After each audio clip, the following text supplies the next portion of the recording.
This is one of the worst opening themes I've ever heard in my life. Like 5 fingers reaching for the sky in 5 ways. 5 heroes walking through the sun for 5 days. Five rangers looking for the sky in 5 ways. 5 rangers looking for the stones in 5 days, dude. I also love how he says, there's treasure to be found. There's some lives to be saved. There's treasure to be found. There's some lives to be saved. Like, there's not a lot of lives. There's not even a few lives. There's just some. There's some lives that need to be saved.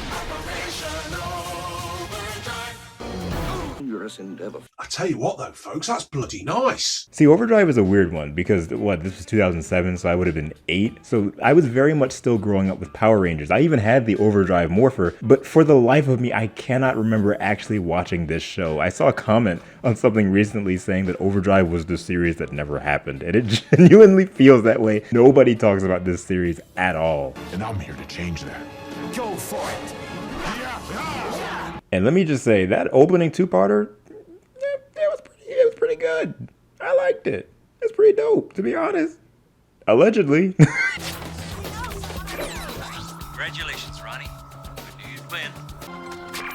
I'm quite a fan of yours, Dax. This, I feel, is how you do a Mighty Morphin style, like, recruitment type of thing. Like, everyone got their own kind of thing going on. The Yellow Ranger is a race car driver. The Blue Ranger is an actor that knows how to kiss. I know how to kiss. I don't even know how to run. The Pink Ranger is this, like, alt science geek person. So she's, like, smart, but also hot. And then the Black Ranger is a seasoned thief. They're recruited by Dr. Hartford, a rich dude that unearthed a crown that ends up setting off a shockwave and awakening evil. The crown had 5 jewels, and the enemies are after it, so the Power Rangers need to find them first. This is literally all his fault. What? He intends to join them as the Red Ranger, which I love so much. That's such a cool thing. I don't know, I just love that a lot. But his son, who's been sheltered his whole life, wants to join in on the fun. I understand, and now you're doing something about it, and I want to help. I want to be a Power Ranger too. Mac, I have to join my team. The answer's no. Let me go! His son, Mac, ends up using the Morpher and becoming the Red Ranger to save his dad from literally getting killed. Overdrive! Accelerate! Yeah. Afterwards, Dad locks the Morpher up, saying that Mac is not fit for dangerous activity like that, and then he gets kidnapped. Oops. Very clever. Now I'll take the real crown. So, how did you know it wasn't the real one? I'm Andrew Hartford, and I demand to be released. Rich people privilege. I love how this 2-parter carries itself because anytime I want to rewatch a show, I always skip the first like 5 episodes because that's when you can tell they're really trying to set stuff up and really just trying to get their feet in the water and try to feel around how things are going, not just in terms of the characters, but the production as well, like editing and stuff.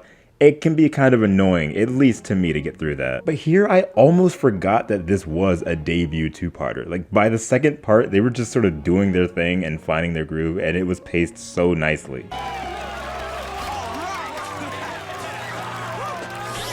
Also, their dynamic is really nice. I love them all immediately. Like, every single character is so wonderful, including, like, especially the Butler and Dax. That was the same stunt I did in King for a Day. Only that time I saved a beautiful princess. I saw that movie. I don't remember you being in it. Story of my life.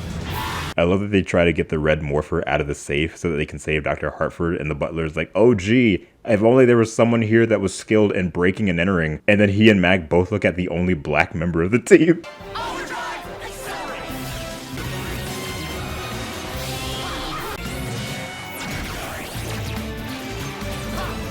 Now, a lot of y'all in the comments tried to spoil me with Jungle Fury, even after every single video description stating that it was my first real time watching through the series. But look, I already know the twist here, and honestly, knowing it beforehand is kind of nice because you get to see just how everything is set up as early as the first episodes. It's really well done. I'm not gonna get into it for those who haven't seen it because I'm most likely gonna be doing more Overdrive videos. So you will probably see that with me, but like, it's really nice. Your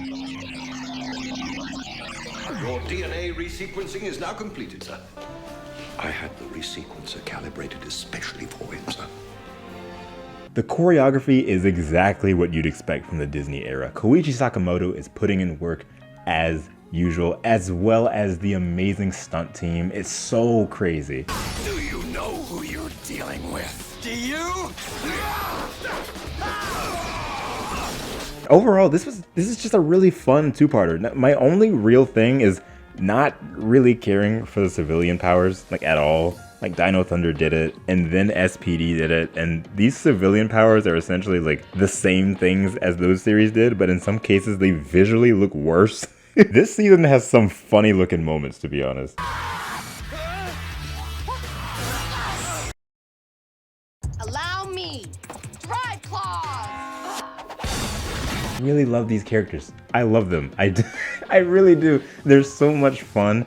And I really hope it stays that way because I love them a lot. Kick into Overdrive did kind of blow me away, and going into it with a blank perspective really helped it a lot. For the series that never happened, I sure am glad it did. What?